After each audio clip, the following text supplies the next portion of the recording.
Tu evangelio es terrible. Cristo, he oído predicar tu evangelio a un sacerdote que vivía el evangelio. Los pequeños, los pobres, quedaron entusiasmados. Los grandes, los ricos, salieron escandalizados. Y yo pensé que bastaría predicar solo un poco el evangelio para que los que frecuentan las iglesias se alejaran de ellas y para que los que no las frecuentan las llenaran. Yo pensé que era una mala señal para un cristiano el ser apreciado por la gente bien. Haría falta, creo yo, que nos señalaran con el dedo tratándonos de locos y revolucionarios.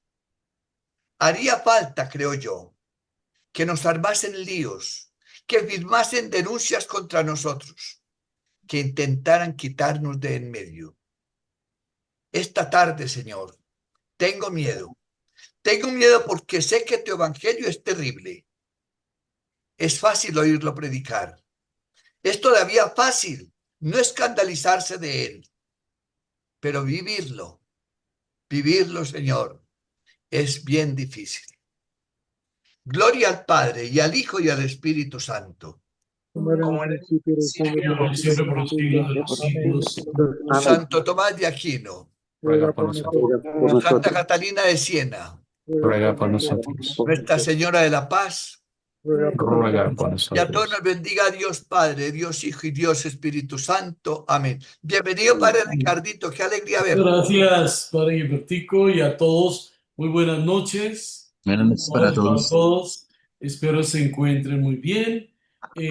Bueno, la semana pasada no pude estar presencialmente, pero les dejé un videíto. Confío en que hayan podido mirarlo, de Cautivados por la Palabra, eh, que era una predicación, unas reflexiones de este sacerdote español sobre la Santísima Trinidad, que podía complementar un poco lo que hemos venido tratando durante nuestras sesiones anteriores.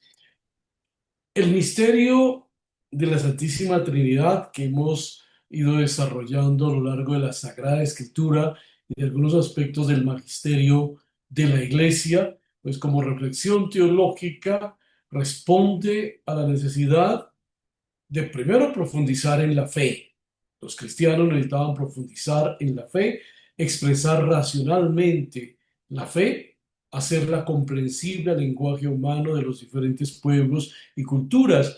Y estamos hablando en los primeros siglos de la cultura greco-romana, recuerden ustedes, ¿no? Claro, van a surgir muchas inquietudes, muchas preguntas, muchas teorías al interior de la iglesia, pero también muchos ataques de corrientes filosóficas y de otras corrientes teológicas frente a la fe que profesaban los cristianos. Por eso la iglesia, tanto con sus pastores como con un grupo de teólogos significativo, aunque muchos de ellos, como lo hemos visto, eran también obispos y demás, va a ir respondiendo a las inquietudes y a los errores que se van a presentar en la concepción de la fe, de las verdades de la fe. Eh, y en tercer lugar, pues no solo con respuestas de teólogos, sino con respuestas oficiales de la Iglesia a través de los concilios, ¿no? Los concilios en el inicio de la Iglesia fueron concilios que tuvieron como objetivo definir cuestiones de fe y enfrentar herejías o errores que estaban en el común de la gente y que lanzadas por algunos teólogos o eruditos, incluso algunos obispos restantes, pues habían ido dividiendo o confundiendo la misma fe de la iglesia. Eso es lo importante de los concilios, ¿no? Que son concilios en los cuales todos los obispos se reúnen, analizan la problemática, la disciernen a la luz de la palabra de Dios, con la guía del Espíritu Santo, pues con la ayuda de las ciencias del momento, la filosofía, y la Sagrada Escritura y la teología, y van a definir, pues, dogmáticamente estas verdades de fe, ¿cierto? Podríamos decir que a lo largo de la historia de la humanidad, no solo la antigua, sino la moderna y la actual, hay unas formas erróneas de entender el misterio de la Santísima Trinidad. Formas erróneas que se conocen como herejías. Herejía es una concepción, pues, distorsionada de las verdades de la fe, lo que va a originar también una separación al interior de las comunidades eclesiales, ¿no? Hereje es el que divide con concepciones doctrinales contrarias a lo que la iglesia profesa. Esas formas, esas formas erróneas de concebir el misterio de la Santísima Trinidad, pues se han dado a lo largo de toda la historia y a veces vuelven a aparecer, ¿no? Con nuevas identidades, con nuevos nombres, pero toman vigencia hoy por hoy, por ejemplo, con este diálogo cultural, que a veces no es tan diálogo, sino que vamos recibiendo lo que otros aportan, con un sincretismo religioso que vamos aceptando todo como si fuera igual, ¿no? Y asumiéndolo, haciéndolo como una mezcolanza de tradiciones, de concepciones, y que en últimas, si no lo hacemos críticamente, pueden llevar a una tergiversación de la fe, ¿no? Muy bien, recordemos entonces que la fe cristiana profesó desde el comienzo que Dios se había revelado en Jesucristo y que esa revelación se actualizaba por la obra del Espíritu Santo. Un Dios que se revela a sí mismo como Padre, como Hijo y como Espíritu Santo en una sola sustancia divina, tres personas y un solo Dios verdadero, con su identidad y su misión en la historia de la salvación, el Padre Creador, el Hijo Salvador, el Espíritu santificador, el Padre eterno desde siempre, junto al Hijo y al Espíritu Santo, el Hijo, pues que es engendrado por el Padre desde la eternidad. Es un misterio cómo lo engendró, no lo sabemos, pero sí sabemos cómo el Padre y el Hijo, pues de alguna manera generan, entre comillas, o dan surgimiento en su amor, en su interrelación al Espíritu Santo, ¿cierto? Sabemos de las interrelaciones entre Padre, Hijo y Espíritu Santo, sus misiones en la creación, en la historia de la salvación y en la salvación definitiva al final de los tiempos, ¿no? Eso es clave tenerlo presente. Eh, la vida de fe de los primeros cristianos, como hemos visto, estuvo cimentada en esta concepción de la Santísima Trinidad desde la parte litúrgica, empezando por el bautismo como adhesión total al misterio de la fe, a Dios, a Jesús y al Espíritu Santo y al reino de Dios. Van a surgir en el siglo segundo ya unos teólogos en unas eh, iglesias, unas concepciones erróneas sobre la Santísima Trinidad que van a causar pues divisiones, ¿no? La primera es el modalismo. Les pido que pongan atención porque a veces lo podemos estar viendo aquí. El modalismo es una concepción según la cual la Santísima Trinidad representa tres modos de hacerse presente. De ahí lo de modalismo, modo, ¿no? Entonces ellos dicen que Dios solo puede ser uno, una luz inaccesible, único, y que por lo tanto, pues ha utilizado tres formas de hacerse presente. Una como el Padre Creador, la otra cuando se encarna es el mismo Dios que se presenta como Jesús, ¿no? Y la otra manera, o el otro modo, es la que se presenta como Espíritu Santo. Entonces, es un solo Dios que se presenta en tres modos, ¿no? Y eso lo justificaban con textos bíblicos y demás. ¿Para qué? Para justificar que Dios es un uno único y solitario. Miren ustedes, ¿no? Uno único y solitario. Terrible un Dios solitario cuando Jesús nos habla de un Dios Padre de amor y pues se ama no solo a la humanidad, se ama a sí mismo con el Hijo y con el Espíritu Santo, ¿no? Y esto tiene unas implicaciones también en las relaciones humanas, en las relaciones sociales, políticas, económicas, ¿cierto? Y culturales.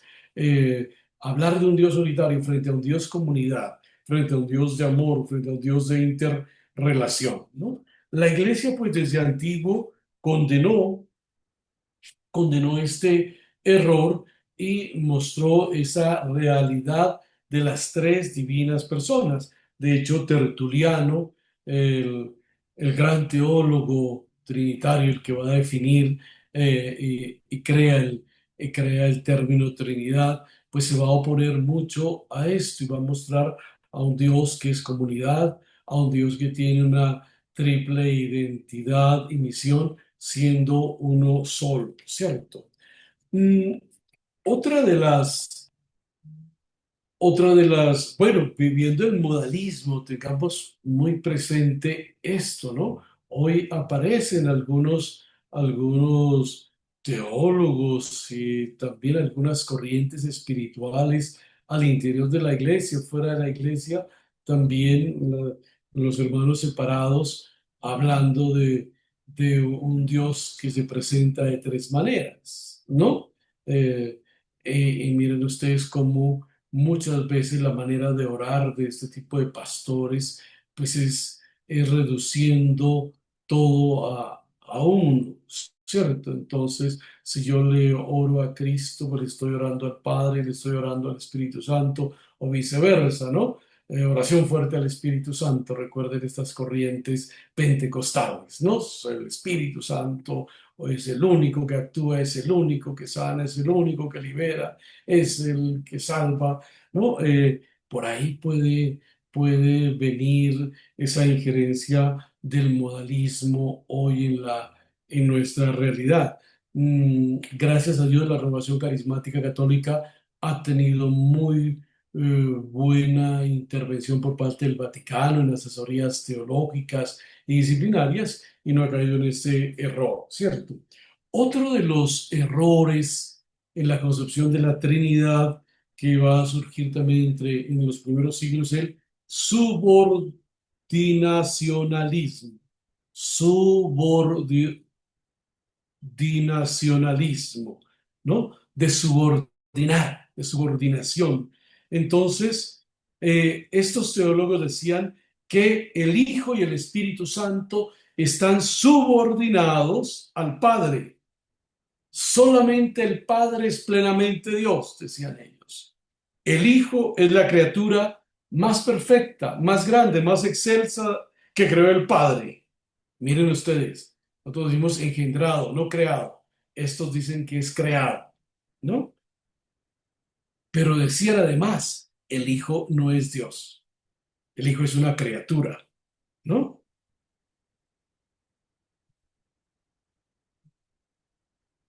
Que nunca podría ser de la misma naturaleza que el Padre, el Hijo, ¿no? Por lo tanto, Hijo y Espíritu Santo dependen del Padre, pero no son Dios. Jesús es hijo adoptivo de Dios, decían ellos. En el bautismo del Jordán, Dios lo adoptó como su hijo y le dio el Espíritu Santo para la misión que le encargó, pero es hijo adoptado únicamente, según ellos, ¿no? Entonces, en el subordinacionalismo, pues se pierde la igualdad entre las tres divinas personas, así como la divinidad de cada una de ellas. En el Concilio de Nicea, en el año 325, pues se debatió mucho esto y se combatió tanto el subordinacionalismo como el modalismo, ¿no? Y se ratificó pues la identidad de las tres divinas personas. Unido a esto va a surgir también otra corriente que es el trietismo. Trietismo, ¿no? Algunos cristianos decían, sí, existen tres personas divinas, pero son tres dioses distintos, separados unos de otros. Su identidad los separa, su misión los separa. Son tres seres infinitos, tres seres absolutos, tres seres eternos, decían ellos. Esta doctrina errónea pues va contra un solo Dios verdadero, ¿no? La profesión nuestra de fe. Creemos en un solo Dios verdadero. Tres personas distintas y un solo Dios verdadero. Mm, La iglesia entonces del Concilio de Nicea tuvo que definir eh, en el año 225 estos aspectos. Hay un solo Dios personal, hay en Dios tres personas, el Padre, el Hijo y el Espíritu Santo. Cada una de estas personas es Dios, eterno e indivisible. En las tres divinas personas hay una distinción real. El Padre es uno, el Hijo es otro y el Espíritu Santo es otro, ¿cierto? ¿No? Nos podemos decir que son lo mismo o que se manifiestan en tres modos, ¿no? El fundamento de la distinción entre las tres divinas personas está entre las relaciones mutuas de los tres, de amor, de interdependencia, de interrelación y en las misiones de cada uno. El Padre tiene de por sí la naturaleza divina. El Hijo procede del Padre por generación eterna, recordémoslo, ¿no? Y el Espíritu Santo procede del Padre y del Hijo como de un solo principio, que es el amor, ¿no? Padre, Hijo y Espíritu Santo se compenetran mutuamente y, y despliegan todo su misterio de amor y de salvación en favor de la humanidad. Eso lo va a definir el Concilio de Nicea y lo van a ratificar los otros concilios, el de Constantinopla, los de León y demás, ¿no? Mm,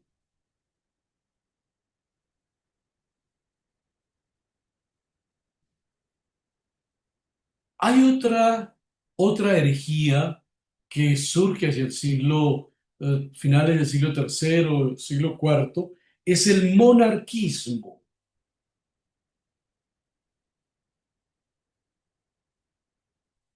Para, para los monarquistas, pues solo en Dios reside solo en el Padre reside la plenitud de la divinidad. Y Él de alguna manera hace partícipe al Hijo y hace partícipe al Espíritu Santo.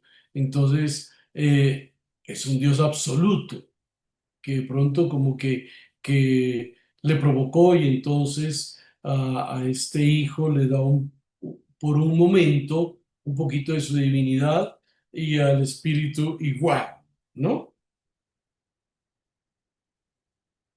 Esto pues va contra esa realidad de un Dios Padre eterno, Hijo eterno, Espíritu Santo eterno, una comunión de vida total, ¿no?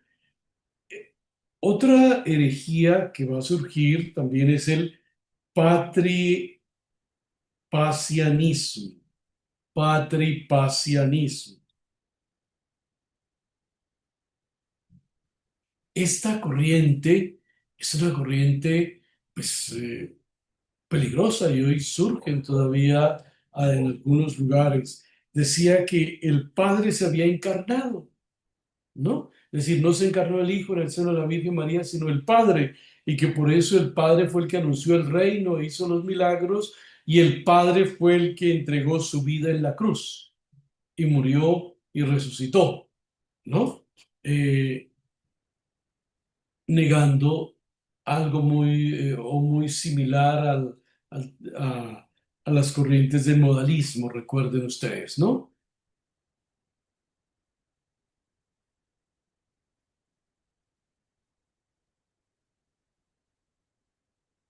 El adopcionismo será otra de las herejías, muy unida al modalismo, ¿no? Entonces, y al triteísmo.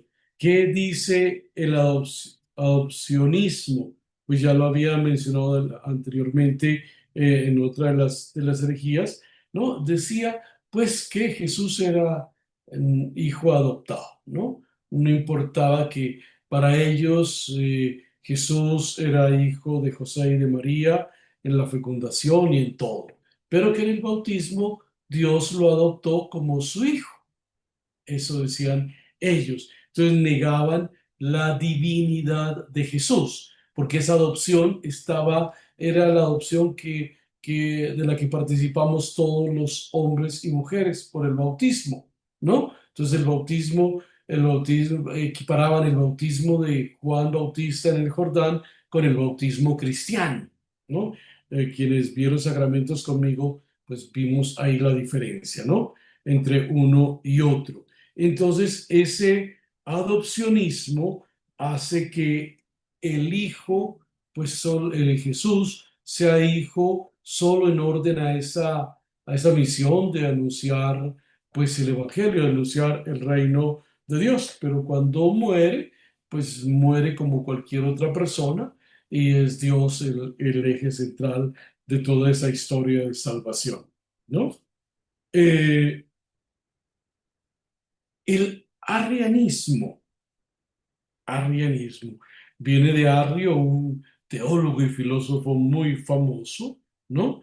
Este hombre va a decir que Dios es único y no engendrado, ¿no?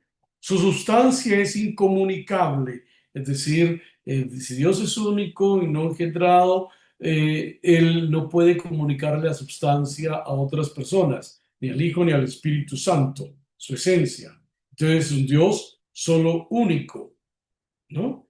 Eh, por eso va a decir que el verbo es una criatura, ¿no? No es eterno, no es engendrado eternamente por el Padre, sino que es creado, ¿no? Entonces, al ser creado, pues puede sufrir cambios, puede sufrir la muerte, puede padecer todo tipo de, de trastornos humanos y transformaciones, ¿cierto? Eh, Él dice que el verbo no existía en la eternidad, que solo estaba el Padre y por lo tanto no existía el Espíritu Santo, ¿no? Y que la gracia de la adopción de la que participamos todos los bautizados, pues también la recibió Jesús en el momento de su bautismo en el Jordán.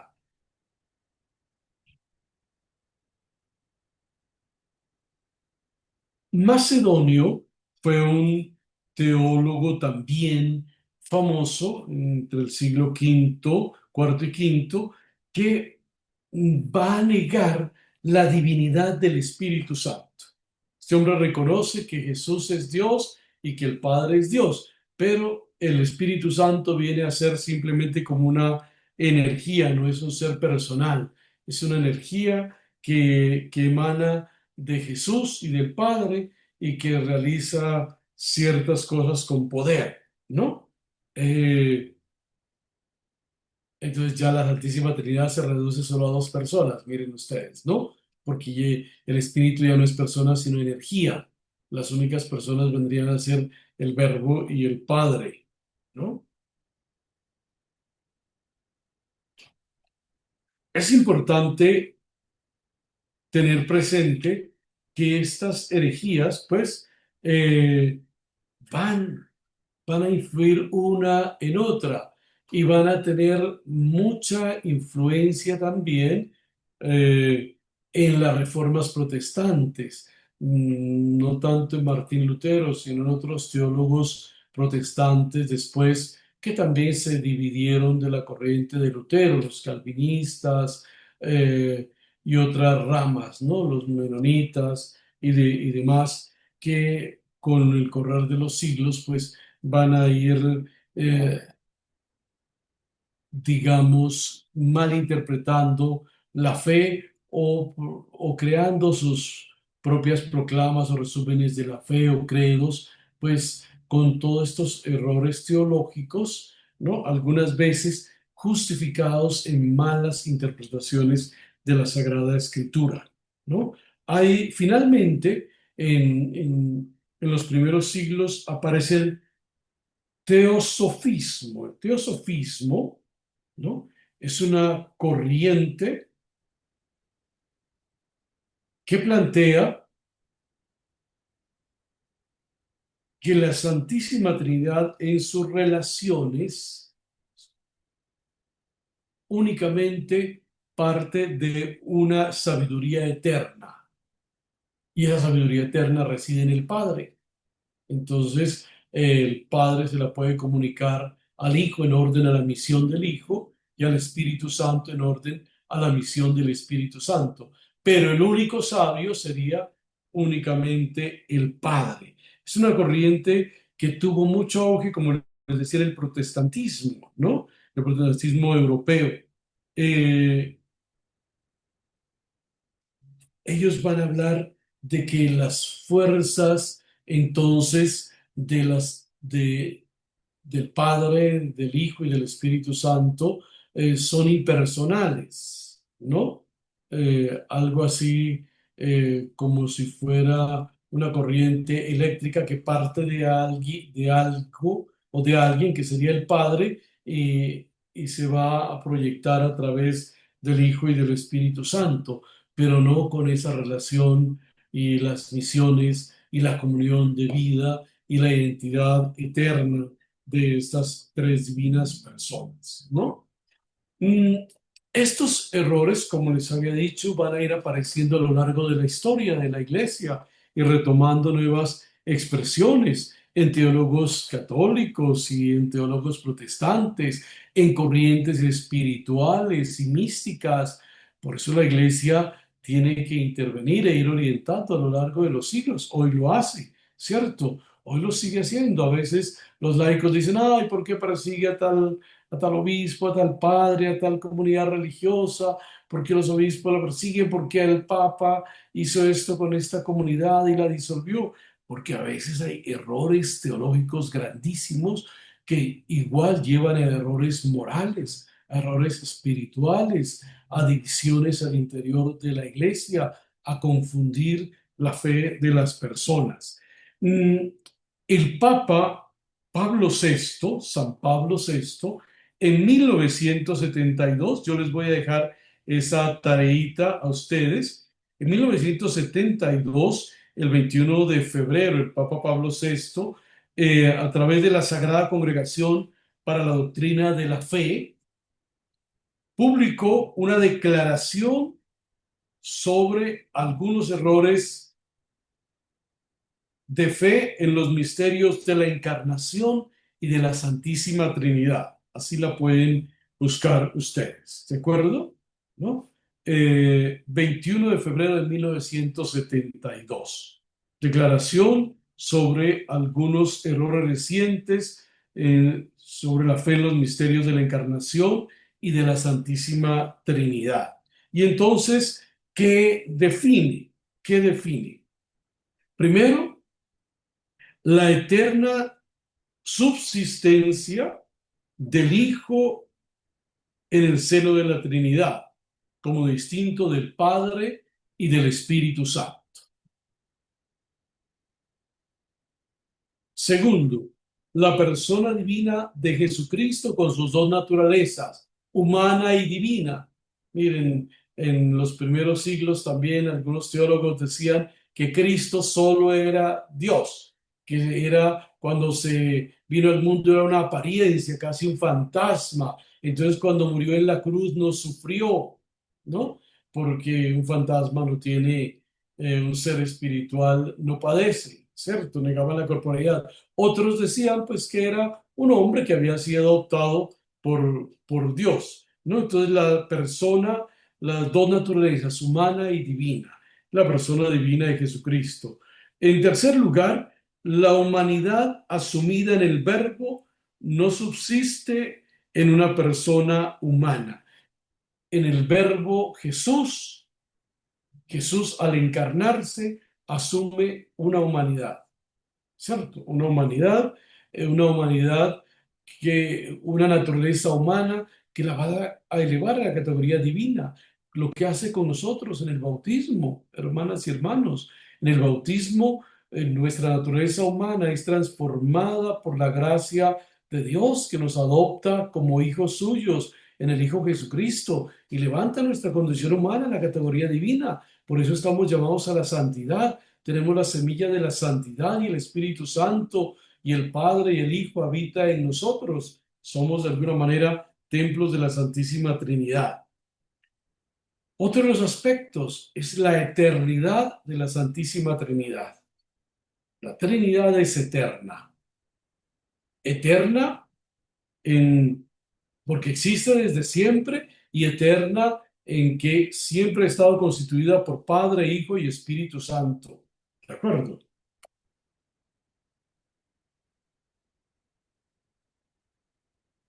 Va también frente a esas corrientes que decían que el Espíritu Santo era una energía, una fuerza que emanaba del Padre y atravesaba al Hijo y llegaba al mundo, ¿no? Esta declaración, pues, defiende la existencia eterna del Espíritu Santo como una persona distinta al Padre y al Hijo. Algo que para nosotros pues, es evidente, pero que en corrientes teológicas en ese momento y hoy también a veces vuelven a aparecer estos mismos errores y es necesario que nosotros leamos estos documentos para tener claridad en lo que creemos, en lo que esperamos, en lo que amamos, ¿cierto? Me permito leerles una de las, del- declaración muy interesante que hace este documento y que nos puede ayudar a comprender, por ejemplo, cómo la Iglesia, en orden a la salvación de las personas, tiene que tomar decisiones claras y pronunciarse, digamos, taxativamente para que los cristianos tengan claridad en su fe, en su moral y en su relación con el mundo. Dice así, se aparta de la fe la opinión según la cual la revelación nos dejaría sin certeza acerca de la eternidad de la Trinidad y especialmente acerca de la existencia en Dios del Espíritu Santo como persona distinta del Padre y del Hijo. La verdad es que el misterio de la Santísima Trinidad nos ha sido revelado en la economía de la salvación,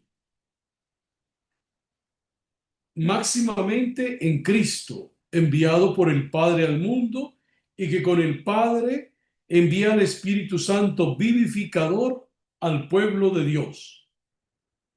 Pero con esta revelación se da a los creyentes un conocimiento de la vida íntima de Dios, en la cual el Padre que engendra al Hijo que nace y el Espíritu Santo que procede son consubstanciales, coiguales, coomnipotentes, coomnipresentes y coeternos. Miren todas estas palabras, ¿no? Consustanciales, coiguales, co-omnipotentes, co-omnipresentes, co-eternos. Ahí finaliza, ¿no? Que quería verla porque es muy interesante ver cómo define la Iglesia conceptos de fe o principios de fe en sus declaraciones, ¿no? Que, ojo, no son de libre elección, ¿no? De libre aceptación, son obligatorias para nosotros. Hablamos del magisterio de la Iglesia, el magisterio ordinario que el Papa, los obispos pueden lanzar en sus diócesis o a nivel de la Iglesia Universal a través de los diferentes documentos, encíclicas, exhortaciones apostólicas, cartas apostólicas, pronunciamientos de algún dicasterio de la Iglesia, un ministerio de la Iglesia del Vaticano sobre algún tema particular, por ejemplo, ¿no? Recuerdan hace un tiempo ese pronunciamiento sobre la bendición a personas, ¿no? Recordando que la bendición no significa una consagración, ¿no?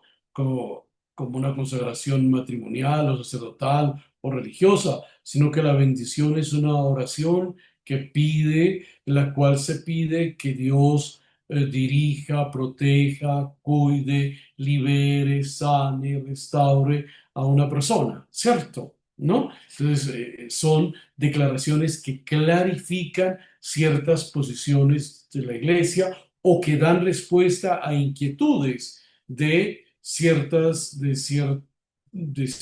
feligreses o también de pastores. Esa declaración de la bendición se dio porque algunos obispos le pidieron al Papa que les clarificara en torno a la bendición a parejas que no estaban casadas por la Iglesia Católica o parejas del mismo sexo o lo demás. Entonces, ¿qué dijo la declaración? Bendecimos a las personas, ¿no? No esa relación, ¿no? Irregular, ¿cierto? En la vida de la iglesia. Y la bendición va más allá de, de una certificación o de aceptar esa realidad de pecado de una persona. Por ejemplo, un ladrón se me acerca a mí y me pide que lo bendiga, pues yo lo bendigo, no porque tenga miedo que me robe, lo bendigo porque en la bendición yo le estoy diciéndole al Señor, sácalo de esa vida, de maldad, de odio, de rencor, de frustración.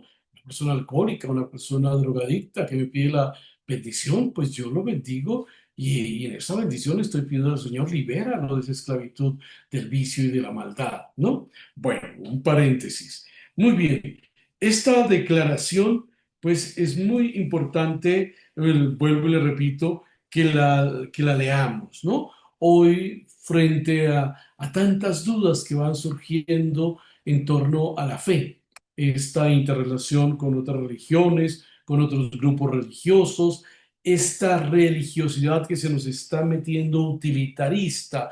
Entonces, vaya Jesús misericordioso porque le hace todos los milagros, es más milagroso que el Señor de los milagros o que el divino niño.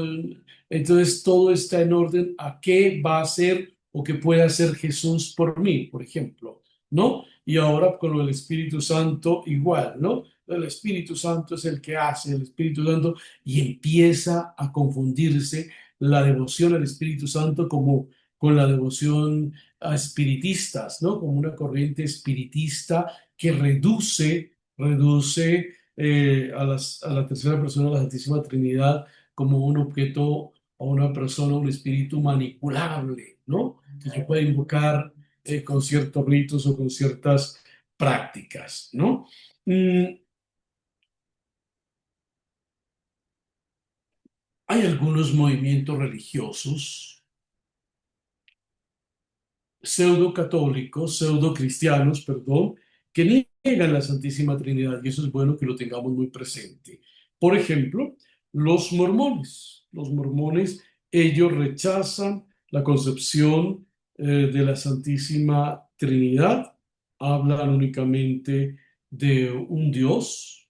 Dios, en algunas veces aparece el modalismo, el subordicionalismo y demás en sus oraciones y en sus documentos. Los testigos de Jehová, ¿no? Los testigos de Jehová, pues no son con los mormones, son pseudo cristianos, no son cristianos, ¿no? Ellos toman algunos textos de la Biblia, los que les conviene para justificar sus fundamentos de fe, pero para ellos los libros fundamentales son el libro de Mormón y los escritos del fundador de los testigos de Jehová, que va a orientar la parte espiritual, la parte teológica, la parte moral, incluso de ellos, ¿no?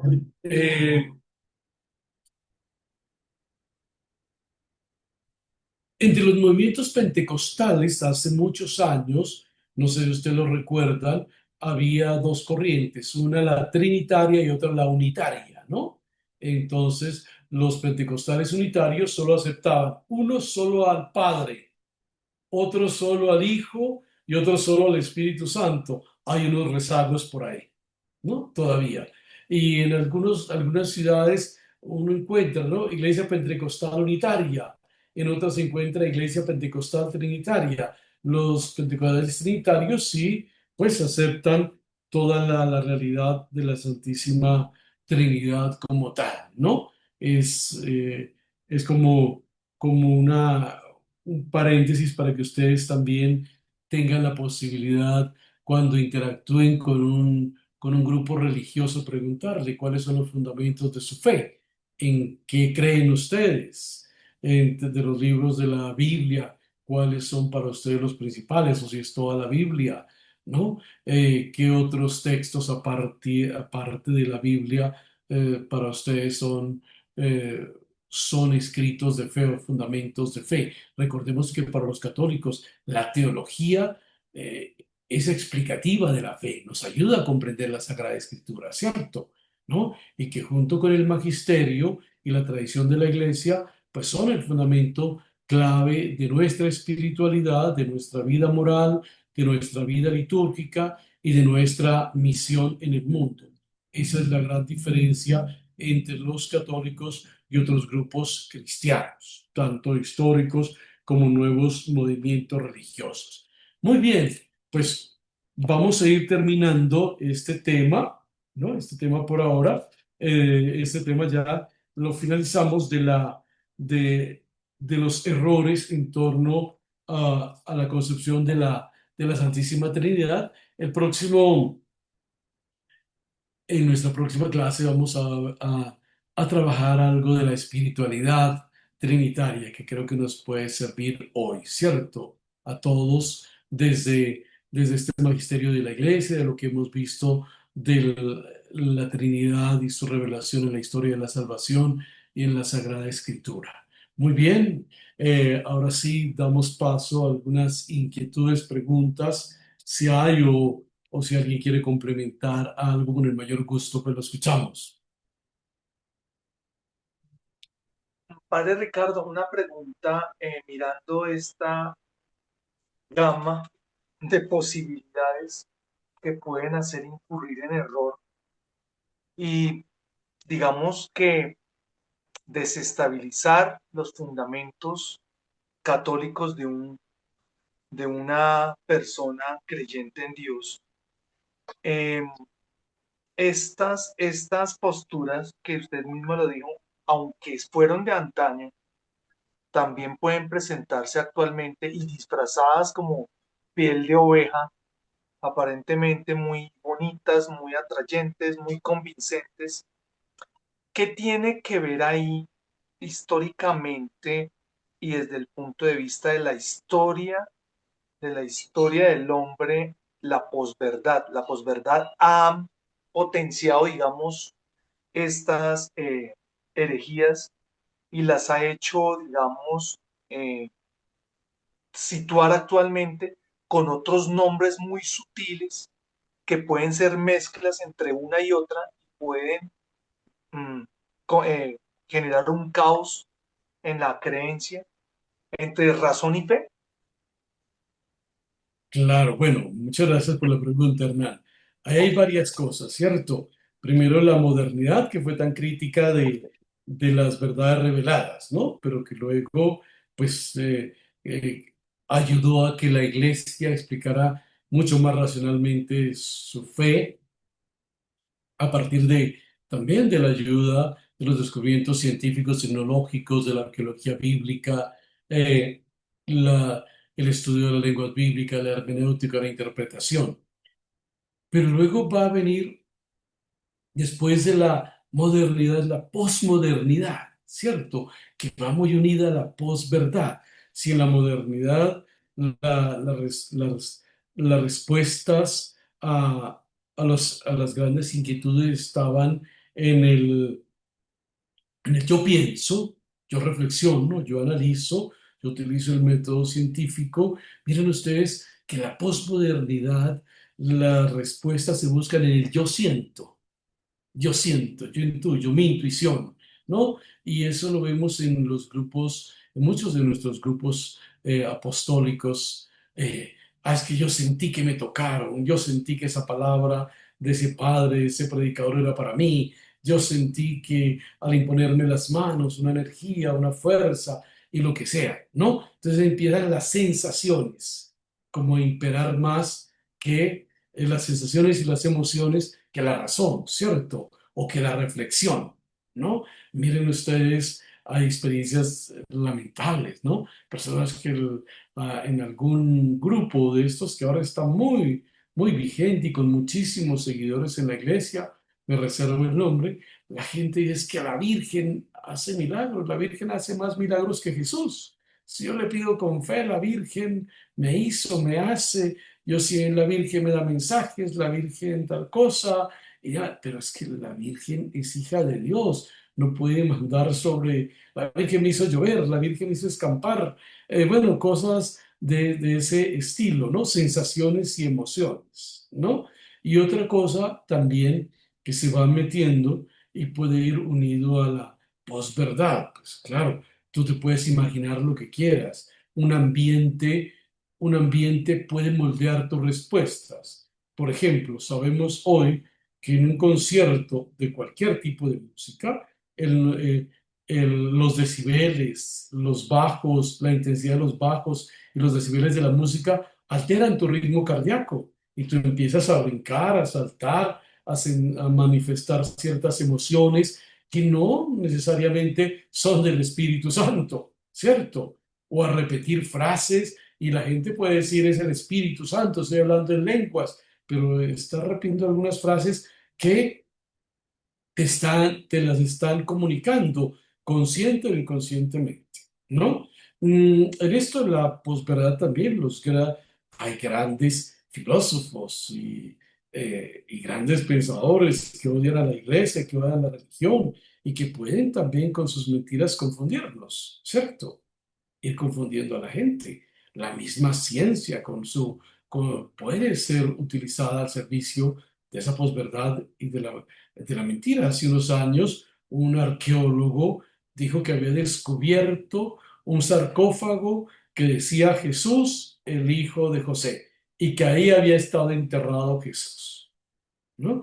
Con el tiempo, recuerden ustedes, con el tiempo se descubrió que esa inscripción era reciente. O sea, él había encontrado un sarcófago del siglo primero y mandó a alguien, pues contrató a alguien que pusiera Jesús, hijo de José, ¿no? Y claro, oscureció un poco las letras y menos mal, pues que la ciencia hoy también nos ayuda a rebatir esto, ¿cierto? Bueno, espero haber podido aclarar un poquito. Gracias, Padre Ricardo. Claro que sí. Edgar, buenas noches. Padre, muy buenas noches y un saludo para todos y todas. Y pues padre, el video a mí me tocó verlo dos veces y escucharlo Ajá, dos veces porque en el primer momento no entendí, no ajá. entendí. Y en una segunda parte pues ya se me fue aclarando mucho sobre la Santísima Trinidad. Mi pregunta es la siguiente, padre.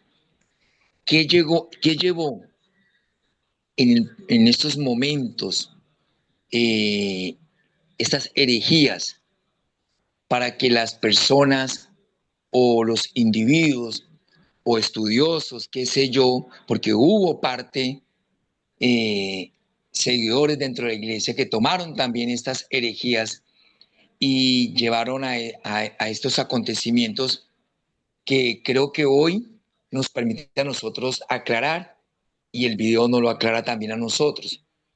¿Qué llevó a estos movimientos o qué los empujó a ellos para que se convirtieran, digamos, en herejías y que la iglesia condenaba en su momento y pues como Arriano y como otros?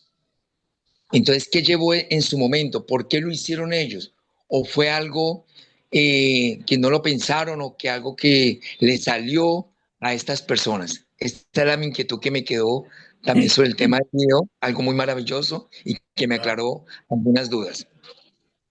Bueno, tal Gracias, vez. Padre. Bueno, a ti, Edgar. Bueno, la necesidad primero de comprender o de dar respuesta a interrogantes, ¿cierto? Hay muchas maneras de responder a preguntas que el hombre se hace. A eso, en torno a la fe, pues había la necesidad de comprender, de explicitar esas inquietudes o esas verdades. Pero ¿qué llevó a que se convirtieran en energías? A que estos teólogos se cerraron al diálogo con la iglesia. No quisieron dialogar, no quisieron aceptar el magisterio de la iglesia en los concilios, por ejemplo, ¿cierto? Entonces ellos siguieron con su doctrina, con su propio capricho, con su visión de Dios, del mundo, de la misma iglesia, de la espiritualidad. Imagínense, pues alguien que diga que solo existe el Padre y que se presenta en tres modos. El sentido de la Eucaristía. Entonces, ¿quién se ofrece? El mismo Padre. Entonces yo como el cuerpo y la sangre del Padre. Bueno, cosas en la Sagrada Escritura, si se me manda a bautizar en nombre de la Trinidad, ¿cierto? Ellos se cerraron, no quisieron aceptar el magisterio de la Iglesia o las definiciones conceptuales teológicas de la Iglesia en los concilios. Por eso se volvieron heréticos, herejes, separados, ¿no? Y un hereje, pues no está en comunión con la iglesia, está excomulgado. Así no haya un decreto de excomunión, pues una persona hereje, si alguien, Dios no lo quiera, de usted dice, yo solo creo que hay tres dioses. En la Trinidad son tres dioses distintos, no solo uno solo, pues ya solo por ese hecho de estar arraigado en esa convicción y no querer aceptar la teología de la iglesia, usted está excomulgado, ¿no? Y eso les pasó a muchos de ellos. Otros concilios sí los excomulgaron claramente, pero vieron la definición, por ejemplo, de Pablo VI, ¿no? Ahí está muy claro. Quien no acepte esto está por fuera de la iglesia, de la comunión con sus pastores, de la comunión con la iglesia universal. Eh, Tristemente, muchos de estos teólogos, pues, herejes, murieron fuera de la iglesia y arrastraron a mucha gente a esos errores. Como hoy sucede con tantos movimientos religiosos, lo hemos visto, ¿no? Eh, Patrocinando pues el odio a los que pensaban diferente a ellos, eh, creyéndose que eran los únicos que estaban salvados o los que estaban en la verdad absoluta. Por eso la iglesia en su teología es dialogante, miren ustedes, ¿no? Aunque la iglesia define principios y fundamentos de fe, pero son producto de los concilios, que son encuentros de diálogo entre obispos, entre asesores teológicos, para definir, pues, y dar respuesta a problemas de fe, pero también a problemas sociales, económicos, culturales, de disciplina interna de la iglesia, de la relación y la celebración sacramental. Es tan importante que nosotros nunca nos cerremos al diálogo, al interior de nuestra iglesia y al exterior también, pero para dialogar con otros es bueno conocer también muy bien nuestra fe y conocer algunos de los aspectos de la fe de otros, ¿no? Un paréntesis. Hay un amigo que es profesor de la Universidad Pontificia Bolivariana, muy joven, pues ya tiene sus años ahora, hace 2 años ya era muy joven, recién salido de la Facultad de Teología. Un domingo llegaron a su casa a golpear en la mañana unos señores y unas señoras, y él les abrió y les dijo, y los señores, nosotros somos testigos de Jehová, ¿no? Y venimos a anunciarle la salvación a usted. Y él los atendió, los hizo seguir, dijo, bueno, ahora sí, respóndame qué significa Jehová y cuáles son los nombres de Dios. Pues estas personas no sabían qué significa Jehová, ¿no? Y él le dijo, pues Jehová es una traducción mala de Yahvé, que apareció en el siglo XVI con tal y tal teólogo que le puso vocales a intermedias a Yahvé, porque el hebreo no tiene vocales. Y entonces les empezó a dar toda una cátedra, ¿no? Y los pobres quedaron pues como perdidos porque no sabían. Eh, y después ya él les compartió, tenía por ahí, parece que había hecho un trabajo sobre los nombres de Dios en el Antiguo Testamento y se lo compartió a ellos, ¿no? Y ellos estaban sorprendidos porque no conocían nada de esto. Pero bueno, ese es un paréntesis para que veamos nosotros lo interesante que puede ser formarnos en la fe para conocerla, para vivirla, pero también para entrar en diálogo con otros hermanos que pueden estar equivocados, ¿no? Finalmente le recomiendo, miren, qué bueno es valorar todos estos concilios de nuestra iglesia, toda esta tradición en estos 2000 años de definición de las verdades de la fe. No es que el Papa se levantó y dijo, voy a declarar el dogma de la Inmaculada Concepción, ¿no? Ese dogma venía trabajándose desde el siglo X y en el siglo XII y XIII, perdón, XIII y XIV, con los franciscanos y los dominicos, sobre todo los franciscanos, elaboraron una teología de la Inmaculada Concepción muy grande con San Buenaventura, pero miren que es prácticamente 6 siglos después o no, 5 siglos después que se proclama ese dogma, ¿cierto? Igual con el de la Asunción de la Santísima Virgen María, ¿no? Y esto tiene toda una vivencia de fe de la Iglesia, de reflexión, de espiritualidad,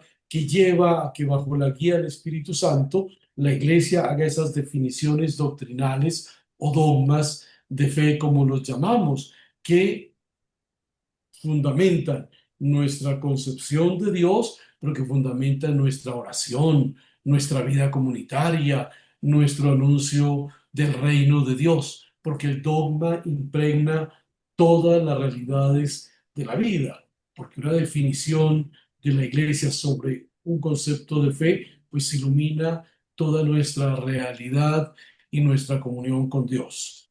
Bueno, Edgar, muchas gracias por la pregunta. Muy bien. Bueno, les dejo la tareita. Por favor, busquen ese documento del Papa Pablo VI para que se acerquen un poquito a la profundidad de él, a las razones que tuvo y, y que miremos también que el magisterio de la iglesia va creciendo, ¿cierto? Con los concilios. Cada día va creciendo, o a lo largo de estos casi 20 siglos ha ido creciendo, ha ido definiendo y es procesual y va respondiendo a las inquietudes de teólogos de la misma iglesia, a la vida de la iglesia en su interacción y su misión con otras culturas. ¿Para qué? Para que el Evangelio ilumine todas las realidades humanas y para que esas realidades humanas, pues bajo la dirección de nuestros pastores, conduzcan a las personas a la salvación, ¿no? Imagínense si la iglesia no hubiera tomado en el concilio de Nicea y Constantinopla esa definición del credo, nosotros creyendo en tres dioses o creyendo en un Dios en tres modos de manifestarse o en un Dios autoritario, estilo un rey pues absolutista, ¿no? Cuyo hijo o cuyo hijo y el Espíritu Santo eran solo accesorios para él, para sus caprichos y demás. Terrible. ¿no? Construir una espiritualidad, una vida de oración, una vida de liturgia sobre esas concepciones erróneas, pues lleva también a un vacío existencial en nuestro encuentro y en nuestra experiencia de Dios. Bueno, entonces, muchas gracias, una feliz noche para todos A usted, y Padre Dios Ricardo. mediante nos encontramos el próximo lunes. Dios le Gracias, Doctor Padre. Padre. Que Gracias, pase Padre. buena noche y Muchas descanse. gracias, Muchas Padre. gracias. Padre Ricardo. Gracias.